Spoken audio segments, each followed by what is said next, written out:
Welcome to Physics for You, the ideal physics study application by Akshay sir.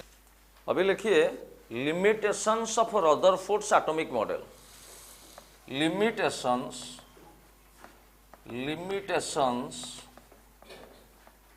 Of Rutherford's atomic model. Rutherford's atomic model.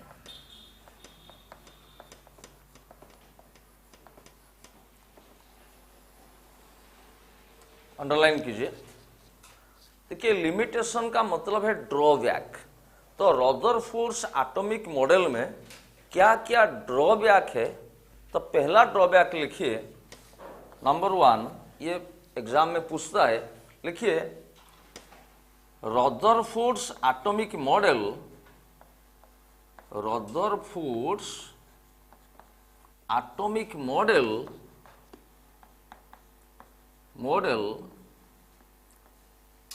could not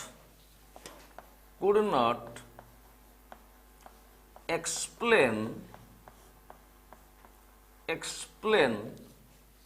लिखिए the stability of the atom, the stability of the atom,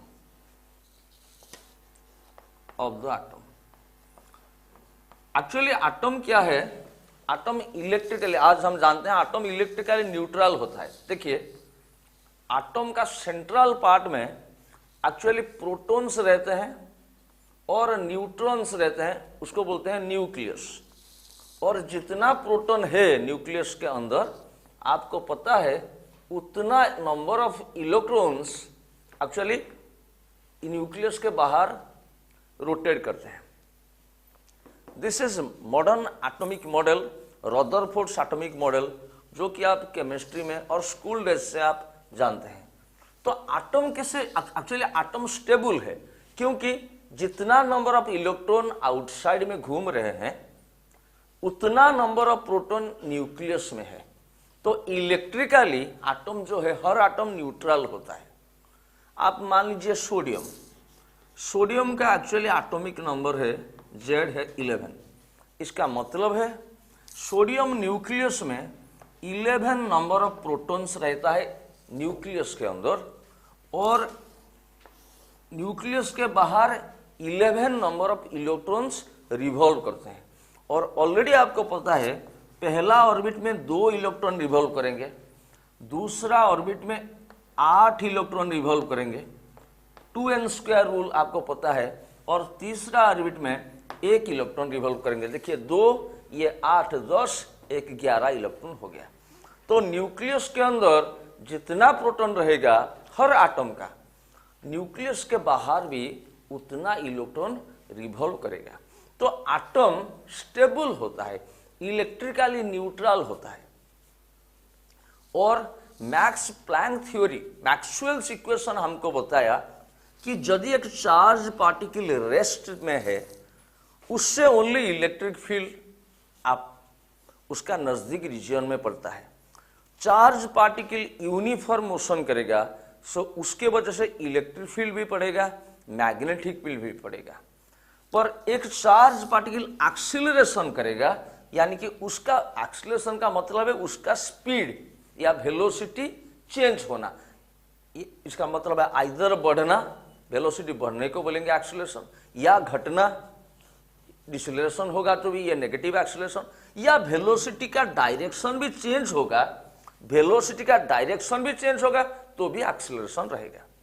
तो जो भी हो, एक charge particle यदि acceleration करता है, उसके वजह से इलेक्ट्रिक फील्ड भी पड़ता है, मैग्नेटिक फील्ड भी पड़ता है, और इससे बहुत सारे एनर्जी, इलेक्ट्रोमैग्नेटिक रेडिएशन निकलते हैं, ये एमिट करता है। ये ऑलरेडी आपको पता है।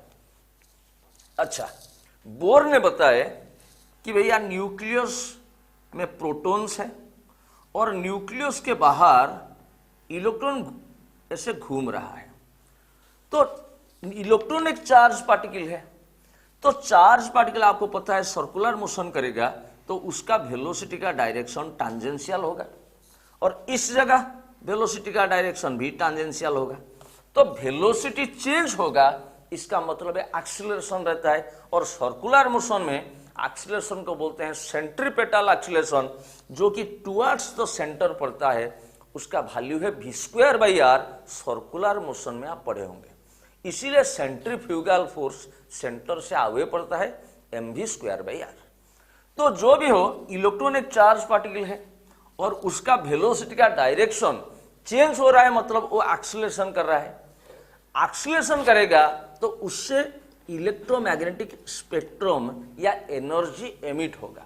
तो एनर्जी वो लॉस करेगा, एनर्जी लॉस करेगा तो फाइनली वो स्पाइरल पाथ में जाकर न्यूक्लियस के में इलेक्ट्रॉन जाकर टकराएगा। और पर ऐसा नहीं होता है। रदरफोर्ड का थ्योरी से हम ऐसा पता कर सकते हैं कि इलेक्ट्रॉन के जो मोशन है तो कंटिन्यूअसली वो एनर्जी एमिट करना चाहिए, वो फाइनली न्यूक्लियस के में आकर घुस जाएगा इलेक्ट्रॉन। और घुसने के लिए हम यदि हिसाब करेंगे, कैलकुलेट करेंगे, 10⁻⁻8 सेकेंड लगेगा। पर प्रैक्टिकली ये होता नहीं है, जो कि नील बोर ने हमको उसका एटॉमिक मॉडल, ठीक एटॉमिक मॉडल हमको दिए। तो जो भी हो, Rutherford atomic model could not explain the stability of the atom. ये एटम स्टेबल नहीं होगा। ये इसके बारे में जो भी बताया हम रदरफोर्ड मॉडल, वो एटम कैसे स्टेबल होता है उसके बारे में नहीं बताया। अच्छा, सेकंड बात यही है, सेकंड पॉइंट यही है, हमको पता है कि न्यूक्लियस के चारों तरफ इलेक्ट्रॉन कैसे अरेंज होकर रहते हैं। भैया पहला ऑर्बिट उसको बोलते हैं के सेल, आपको पता है। सेकंड सेल को एल सेल बताते हैं, थर्ड सेल को एम सेल बताते हैं। के एल एम एन ऐसे सब सेल होता है। और एक सेल में कितना इलेक्ट्रॉन रहेंगे उसका एक रूल है, 2n² रूल। n है ऑर्बिट नंबर, तो फर्स्ट ऑर्बिट यानी कि के सेल में n है 1, तो 2 इलेक्ट्रॉन रुक सकते हैं, रह सकते हैं। सेकेंड सेल में n है 2, आपको पता है स्कूल डेज से, तो सेकेंड सेल में 2 का स्क्वायर 4 × 2 8 इलेक्ट्रॉन रह सकते हैं। ये सब कुछ रदरफोर्ड एटॉमिक मॉडल ने हमको नहीं बताया। तो ये भी और एक ड्रॉबैक या लिमिटेशन है। तो लिखिए second point, Rutherford atomic model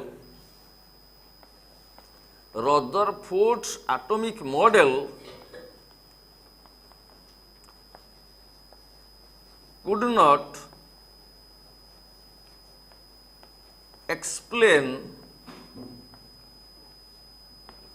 not explain the arrangement of electrons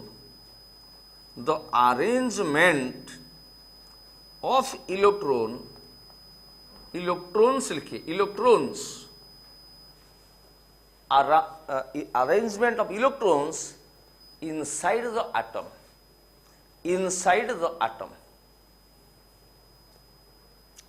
तो ये भी इलेक्ट्रॉन कैसे एक्चुअली अरेंज होते हैं, पहला ऑर्बिट में कितना इलेक्ट्रॉन रुक सकते हैं, सेकेंड ऑर्बिट में, ये सब रदरफोर्ड ने हमको नहीं बताया। और तीसरा लिमिटेशन लिखेंगे, लिखिए third limitation, Rutherford atomic model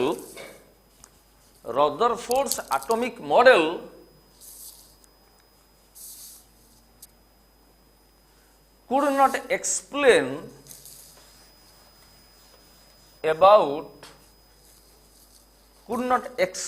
about spectrum, electromagnetic spectrum,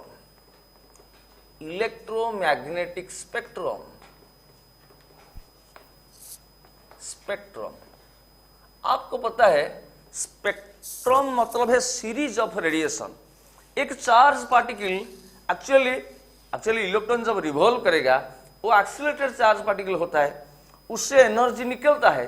और कौन सा फॉर्म है? इलेक्ट्रोमैग्नेटिक वेव फॉर्म है। यो इलेक्ट्रोमैग्नेटिक वेव का वेवलेंथ क्या होगा, फ्रीक्वेंसी क्या होगा, इसके बारे में रदरफोर्ड ने नहीं बताया। तो these are the limitations of Rutherford atomic model. Board exam point of view से रदरफोर्ड एटॉमिक मॉडल का लिमिटेशन सबसे इंपॉर्टेंट है। अभी मैं आपको इससे कुछ ऑब्जेक्टिव और न्यूमेरिकल करूंगा। तो लिखिए, Rutherford model, Rutherford atomic model, alpha scattering experiment, इससे क्या क्या क्वेश्चन आ सकता है हमारे बोर्ड में, मैं आपको अभी क्वेश्चन लिखिए how number of alpha particles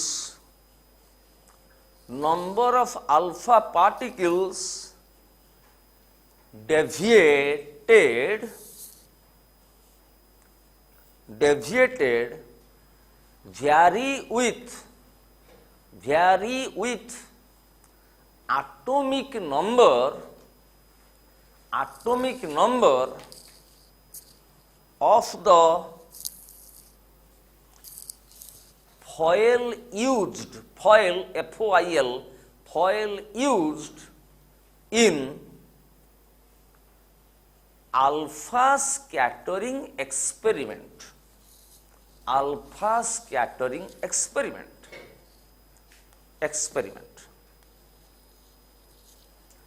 तो उसका ऑप्शन लिखिए।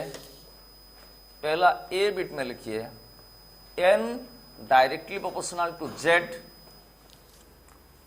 बी में लिखिए n directly proportional to 1/z, C में लिखिए n directly proportional to z square, D bit में लिखिए n inversely proportional to z square.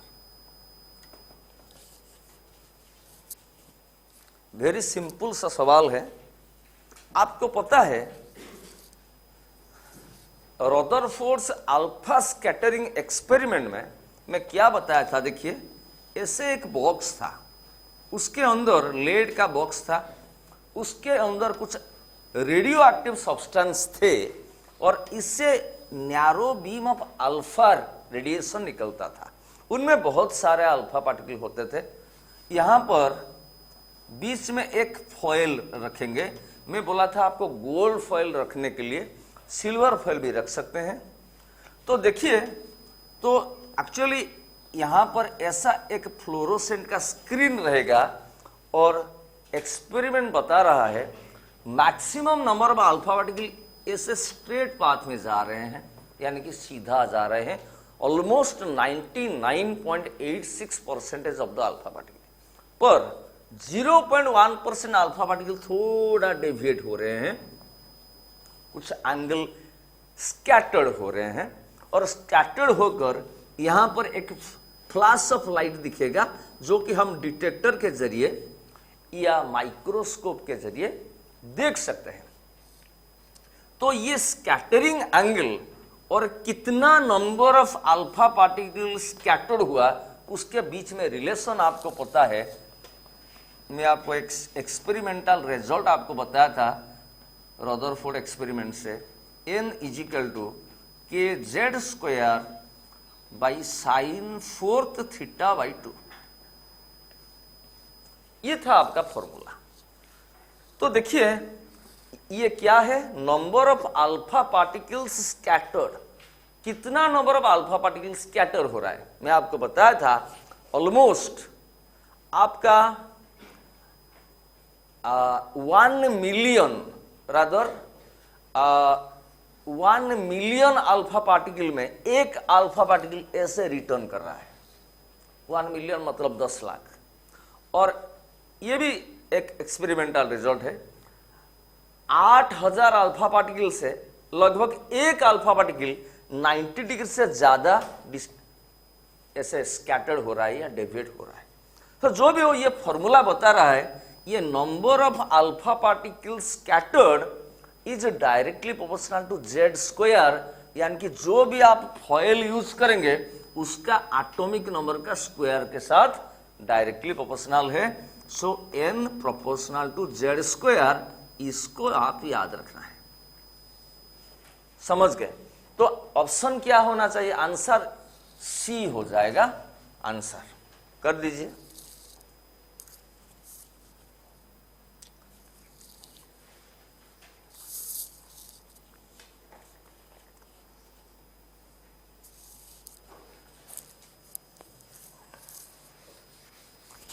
अच्छा,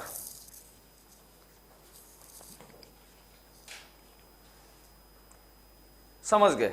अच्छा, ऐसा एक क्वेश्चन लिखिए, न्यूमेरिकल लिखिए, अच्छा सा न्यूमेरिकल लिखिए।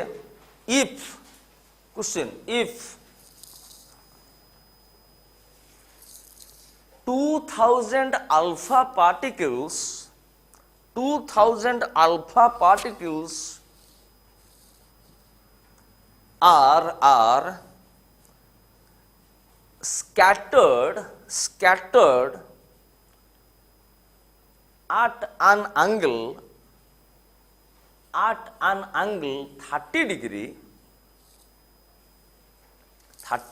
comma, then calculate the number of alpha particles,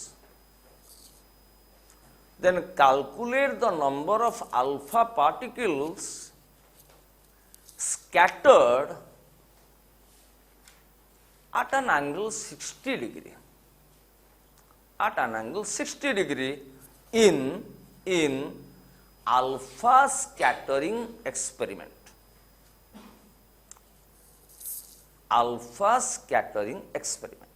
देखिए, वेरी सिंपल सा सवाल है। ऐसे क्वेश्चन आपका बोर्ड में और एंट्रेंस में आता है। वेरी सिंपल सा क्वेश्चन है। देखिए, ये कंपैरिजन वाला क्वेश्चन, ये एक्चुअली ये जो डाटा दिया है, ये डाटा हो सकता है, नहीं भी हो सकता है। और क्वेश्चन दिया है ऐसा कि देखिए, एक अल्फा स्कैटरिंग एक्सपेरिमेंट हम कर रहे हैं, यानी कि ऐसा एक्सपेरिमेंट कर रहे हैं, और क्वेश्चन दिया है ये ऐसा एक्सपेरिमेंट कर रहे हैं, अल्फा बीम ऑफ रेज। ये कोई कौन सा भी एक फॉयल है, ये गोल्ड का हो सकता है। मैं आपको बताता हूं व्हाई गोल्ड फॉयल यूज करते हैं, because gold has maximum malleability, maximum उसको हम पतला बना सकते हैं, सब जितना भी मेटल हो। तो क्वेश्चन दिया है, if 2000 alpha particles are scattered at an angle 30 degree. ये जो एक्सपेरिमेंट हम कर रहे हैं, ये 30 डिग्री एंगल में 2000 अल्फा पार्टिकल स्कैटर कर रहे हैं। 30 डिग्री एंगल घूम रहे हैं या डेविएट हो रहे हैं 2000 अल्फा पार्टिकल। यहां से कितना भी अल्फा पार्टिकल निकले वो सीधे चले जाएंगे, पर 30 डिग्री डेविएट किए 2000 अल्फा पार्टिकल, तो 60 डिग्री डेविएट कितना अल्फा पार्टिकल करेंगे? How many alpha particles will be scattered at an angle 60 degree. समझ गए मेरी बात? यदि ये सच है तो ये कितना होगा? एक एक्सपेरिमेंट जिसमें कौन मेटल का हम फॉयल यूज कर रहे हैं हमको पता नहीं है, तो कैसे करेंगे? ये कंपैरिजन क्वेश्चन है, आपको इससे सॉल्व करना है। वी नो दैट आपको स्कैटरिंग वाला formula, number of alpha particle scattered का फॉर्मूला होता है, बोलिए, kz² by sin 4 theta by 2। Exam में आपको only this formula you have to memorise, इसको पकड़ के लेना है। देखिए, पहला जो डाटा है तो कौन सा मेटल यूज कर रहे हैं हमको पता नहीं, जेड। पर दूसरा जो क्वेश्चन पूछा है उनमें वही मेटल फॉयल हम यूज करेंगे। क्वेश्चन दिया है, देखिए, एक अल्फा स्कैटरिंग एक्सपेरिमेंट में जब कोई भी मेटल भी फॉयल यूज हुआ, 30 डिग्री एंगल पर 2000 अल्फा पार्टिकल ऐसे फ्लोरोसेंट स्क्रीन में टकरा रहे हैं, तो 60 डिग्री एंगल पर कितना अल्फा पार्टिकल टकराएंगे? तो पहला डाटा n कितना है? 2000 इज इक्वल टू, लिखेंगे k तो एक प्योर कांस्टेंट है, z मतलब हमको पता नहीं, कौन सा भी हम फॉयल यूज करेंगे उसका एटॉमिक नंबर है, बाई sin 4 पर थीटा कितना है, कितना एंगल पर 2000 अल्फा पार्टिकल स्कैटर कर रहे हैं, कितना एंगल पर? आपका 30 डिग्री एंगल पर, तो 30 डिग्री बाई 2 ये हो जाएगा आपका 15 डिग्री। अच्छा एक काम कीजिए, अच्छा जो आप 30 डिग्री लिखे हैं उसको आप 90 डिग्री कर दीजिए, 90 डिग्री इंस्टेड ऑफ 30 डिग्री आप 90 डिग्री कर दीजिए, बिकॉज साइन 15 डिग्री का वैल्यू क्वेश्चन आएगा तो आपको टेबल देना पड़ेगा। आपको एग्जाम में साइन 15 डिग्री एक्चुअली √3 - 1/2 √2 होता है, और वो देगा तो उसको 90 डिग्री पुट करेंगे। देखिए तो ये 30 डिग्री नहीं, ये 90 डिग्री जब होगा 2000 अल्फा पार्टिकल स्कैटर कर रहे हैं, तो यानी कि ये 2000 के टाइम में ये 90 है, 90/2 कितना है भैया 45 डिग्री। समझ गए? तो दिस इज इक्वेशन 1। अभी क्वेश्चन पूछा है जब ये एंगल 60 डिग्री हो जाएगा उस टाइम कितना अल्फा पार्टिकल स्कैटर करेंगे। लेट अस से उस time n number of alpha particle scatter करेंगे या n dash number of alpha particle scatter करेंगे। n के जगह में n डैश लिखा। देखिए क्या होता है, वही z सेम है बाई साइन 4। देखिए अभी थीटा क्या हो गया 60 डिग्री पर कितना अल्फा पार्टिकल स्कैटर करें, ये 60 डिग्री हो गया, तो 60/2 यानी कि 30 डिग्री बन गया। समझ गए? अभी आप ये दो इक्वेशन को डिवाइड कर देंगे तो इंडिया से आपका निकल जाएगा। देखिए मैं सेकेंड इक्वेशन से सेकेंड इक्वेशन में फर्स्ट इक्वेशन डिवाइड करता हूं, यानी कि m'/200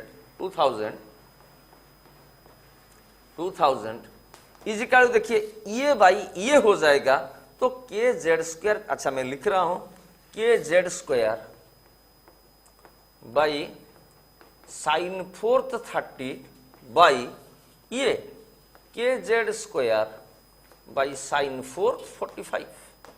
समझ गए?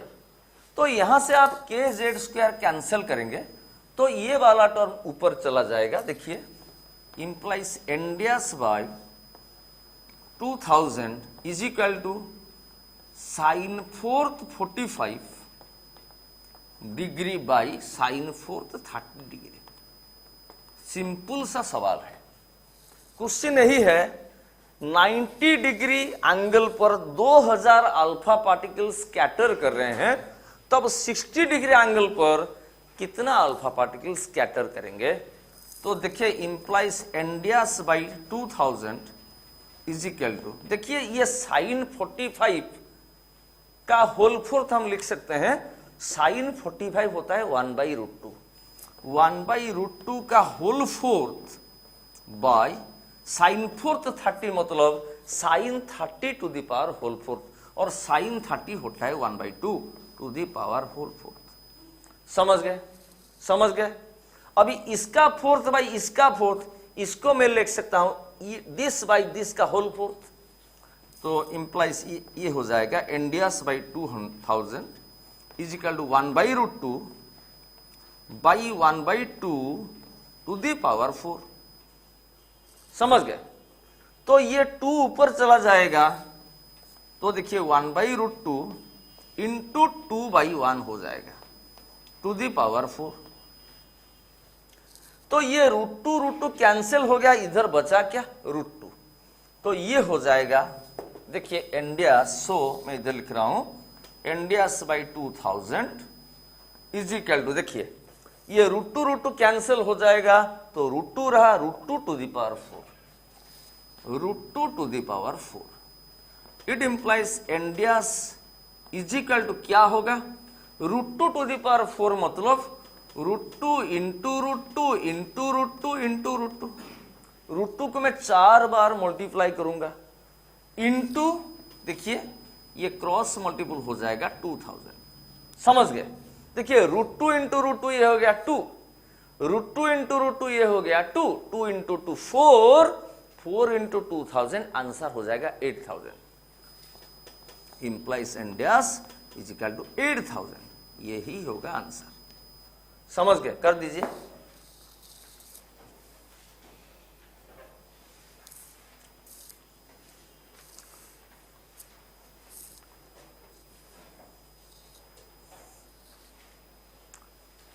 कर दीजिए।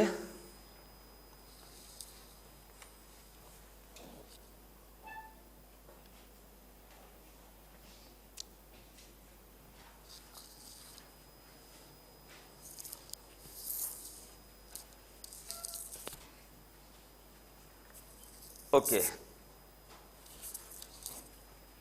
तो जब भी आप नहीं कर पा रहे हैं, वीडियो को पॉज करके थोड़ा बैक करके आप कर देंगे। अभी क्वेश्चन लिखिए, देखिए व्हाई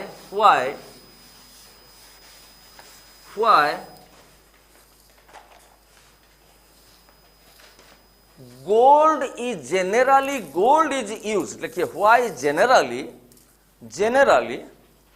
गोल्ड, GOLD गोल्ड, उसका देखिए फॉर्मूला है आउरम, AU। गोल्ड का सिंबल है AU, is used as foil मतलब है पूरा पतला सा sheet, in alpha scattering experiment, in alpha scattering, SCATTERING scattering experiment. Gold क्यों यूज करते हैं? क्योंकि गोल्ड को हम पतला से पतला, पूरा पतला थीन शीट बना सकते हैं जिनमें एक लेयर ऑफ एटम रहेगा। ऐसा बात नहीं है, मेरे बात सुनिए, लेट अस से गोल्ड एटम, देखिए एक लेयर, एक गोल्ड एटम, ये गोल्ड एटम, ये गोल्ड एटम, ऐसे रहेगा। ऐसा बात नहीं है, पर अदर मटेरियल लेंगे तो उसको ज्यादा पतला नहीं कर सकेंगे।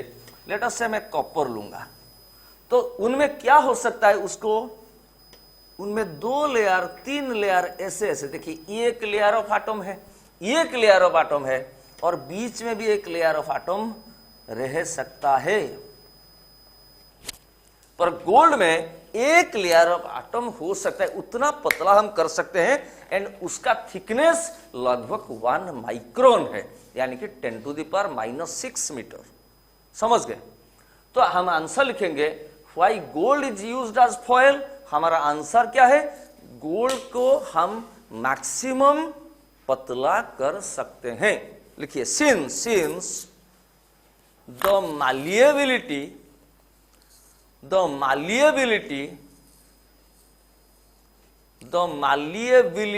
of gold is very high, comma, it can be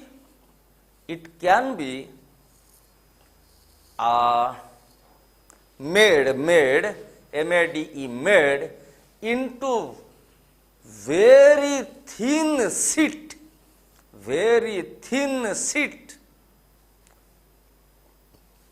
whose thickness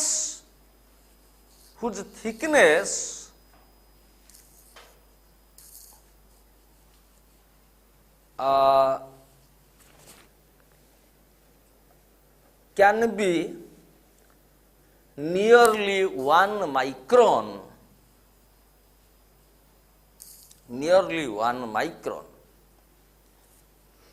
comma, it is used as foil in alpha scattering experiment. In alpha scattering experiment, ठीक है? ओके, सो और एक क्वेश्चन लिखिए, write the limitations of, very important question, write the limitations of, important लिखिए, write the limitations of Rutherford's atomic model. Write the limitations of, limitations या drawback भी लिख सकते हैं, of Rutherford's atomic model. Rutherford's atomic model का limitation में आपको already बता चुका हूं, it could not explain the stability of the atom, और second point, it could not explain how electrons are arranged inside the atom. ये 2 point भी लिख सकते हैं आप, 3 पॉइंट भी लिख सकते हैं। It Bohr's Rutherford's atomic model could not explain about electromagnetic spectrum। तो जो भी मैं आपको नोट्स दिया हूं वो लिख दीजिए, अपना कॉपी में लिख दीजिए। तो नंबर 1 लिखिए, आंसर लिखिए, Rutherford's atomic model could not explain the stability of the atom, the stability of the atom, the इलेक्ट्रोमा, आप ऐसे भी लिख सकते हैं, the arrangement of electron in the atom, एक लाइन में भी लिख सकते हैं, 1 मार्क वाला क्वेश्चन आएगा। The arrangement of electron in the atom, समझ गए? So these are the questions based on alpha scattering, Rutherford's atomic model and alpha scattering experiment. आपका बोर्ड पॉइंट ऑफ व्यू से जो भी क्वेश्चन इंपोर्टेंट में मैं आपको बता दिया उतना ही क्वेश्चन देखेंगे। अल्फा स्कैटरिंग एक्सपेरिमेंट, इसको एग्जाम के लिए आप देखना नहीं चाहिए, और रदरफोर्ड्स एटॉमिक मॉडल जो भी पॉइंट दिया उसको एग्जाम पॉइंट ऑफ व्यू से देखना नहीं चाहिए, पर उसका लिमिटेशन और ड्रॉबैक और ये क्वेश्चन, ये सब आपको करना पड़ेगा। ठीक है, थैंक यू वेरी मच।